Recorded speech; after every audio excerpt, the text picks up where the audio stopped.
Hey, Flimsy Lunch Tray here with you today for another episode of Lunch with Flimsy. In the background today, we're going to be having Big Hunt playing for you with myself and the Hector. And if you stick around long enough, you're going to see something really funny happen at the portal that I do to two enemy human players. So, yeah, maybe that will encourage you to catch that part, as I thought it was rather hilarious. So, in starting off, I first need to say thank you for pushing us past 150 subscribers. As I checked right before I began recording this video, we were at 155 subscribers. So thanks for that. It's fun. I really enjoy doing this YouTube channel as a hobby and just being able to share my experience in the game with you guys and gals. So thank you for that. I guess as also a quick update, I will be getting February's meme compilation out soon, as well as a March compilation since I'm behind on those meme compilations, and maybe even a special Jervis meme compilation, as I had quite the funny battle, a few funny battles in that ship that went really well. So, moving on. The submarine video update and discussion I posted on, was that Friday? I think that was Friday. Yeah, Friday I posted that video. Has generated a pretty good discussion. I was rather pleased with the comments and the groups I posted the video in, as well as the YouTube comments. All respectful commentary from y'all. So that was good to see, as it is really going to be interesting to see what Wargaming ends up doing with submarines. I was, talking with the guy, in comments on the Facebook group, we're just talking about how the realism argument will never win in World of Warships. A lot of players will, well, not a lot of players, but some players will cite that a lot, and how ships or ship types should function in the game, but in reality, that's not the case. I mean, you already have paper ships. I mean, show me a picture of a Des Moines, a Yamato, and a Petropavlovsk sailing together, and then we'll talk. But yeah, just it's not going to happen in World of Warships. And so I guess kind of adding on to that submarine discussion a little bit. As Wargaming goes through the steps and processes to make the ship, or that ship type of submarines, playable for the player base, it'll be interesting to see if they take, well, they probably will, a similar path with the carriers. And that's I'm talking post-carrier rework. Because basically with the investments that they've done, as we've seen from even some conversations that Flamu and iChase have had, when Wargaming did that CV rework, it was, they marked the success by how many players are playing the class. So basically, if not many, what it kind of summed up to is if a lot of players aren't playing carriers, then essentially carriers would get a buff. Carriers would get buffs to encourage more players to play them, and then if not a lot of people are playing carriers, or a lot of people are playing carriers, then, in a certain sense, getting nerfed to kind of balance out the player population that plays carriers.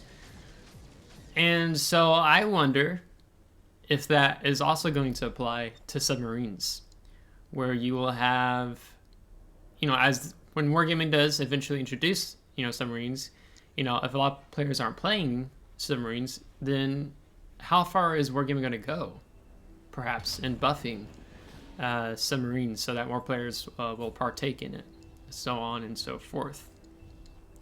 Because a lot of the discussion, I think the majority of the response I got from players on the game is that a lot of y'all would like to see submarines in its own game mode. That you do not see submarines in random battles, in co-op, in ranked, in clan brawls, and clan battles. And that really seems to be a pretty big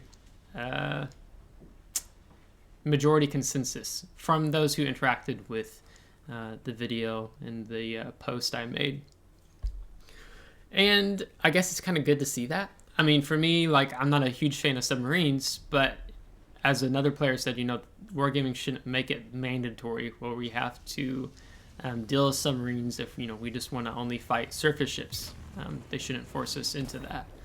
As, even some, like, another challenge wargaming has is if they do submarines as their own battle mode, basically the player population that's on at any given time, you're basically splitting that into another game mode. I mean, you already kind of have that with ops somewhat, co-op, random, if there's rank going on, and now big hunt.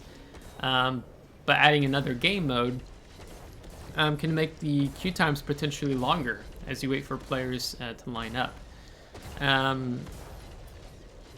Because people are still asking me, Flimsy, I mean, what do you think? Do you think wargaming will actually introduce submarines as its own game mode? And I mean, honestly, I have no idea. I have no clue. I really hope that they do. I think it would be really wise of wargaming to do that, because there are players who they don't want to deal with submarines at all. They just want to deal with surface ships, and then grittingly bite our teeth in dealing with CVs as well. But I hope that they make it their own game mode, because as I hinted in the video, if wargaming forces submarines into co-op and random battles, yeah, I'm not going to be playing World of Warships as much. Maybe I'll still do some. We can continue on with maybe something like the How to Map series, or ship builds and commander build recommendations. But I'll have myself a little boycott if wargaming puts submarines into random battles and co-op, because I think that keeping submarines within its own battle mode is wise, and it makes sense, and that depends upon if wargaming decides that makes sense to them or not. But then also, in talking about ops, I think there could be so much that wargaming can do with submarines and ops. Now, I guess I can talk a little bit about it here, as I referenced it in the video but didn't go into that discussion. I'm talking about operations and scenarios, because I think that deserves more love and investment from wargaming. But wargaming have no intention. They have said that they have no intention on investing any more resources into operations scenarios at this present time. That was, I think, roughly a month ago. That wargaming was pretty straightforward, that they have other things they're currently investing on that's keeping their development team and other staff busy and full with. So basically, they don't intend on doing anything with with ops and scenarios as it is right now. And we've seen how they've taken out Narai, they've put it back in. They've changed Narai a little bit. I think some have even said they feel like wargaming has nerfed the economics that you get from in certain, like Narai.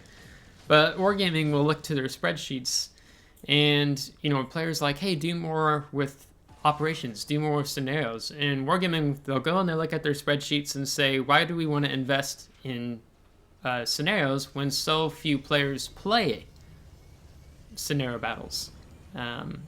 Well, it's been the same scenarios for how long?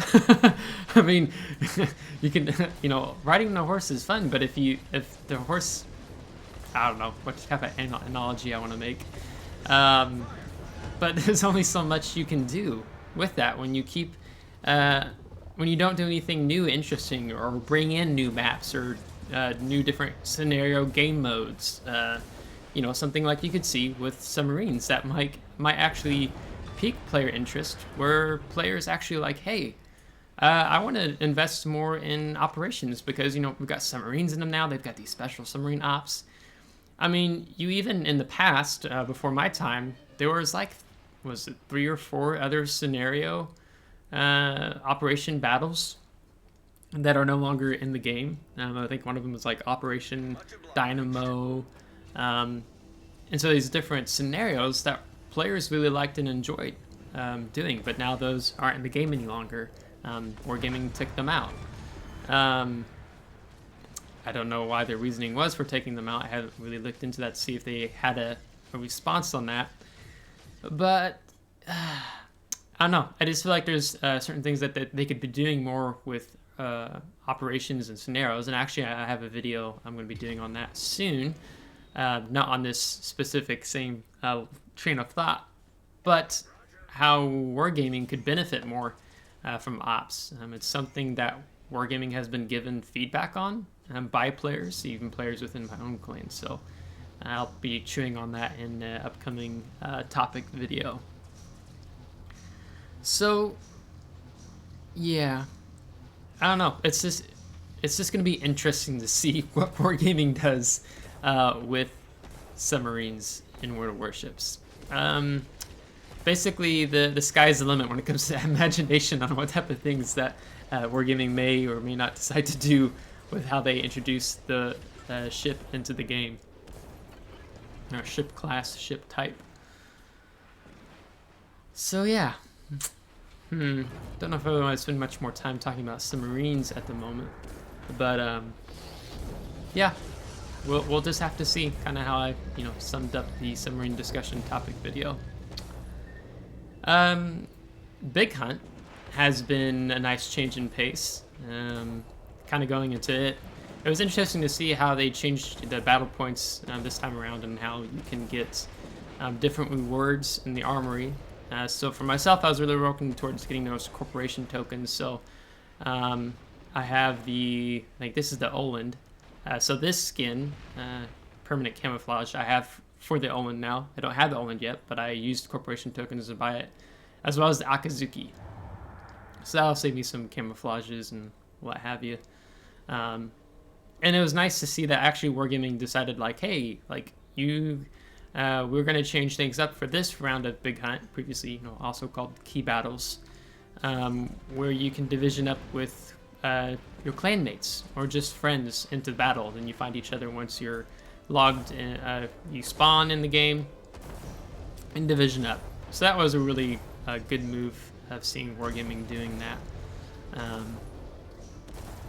But the 3 new ships are definitely more overpowered, as you kind of see that the derp gun I have on the Hector here. So yeah, it's going to wrap up today's video. So if you liked today's episode, give it a thumbs up. If you didn't, give it a thumbs down. Subscribe if you want to see more. And if you have already subscribed, thanks so much. Really appreciate it as we continue to grow the community here with you. So until next time, take care.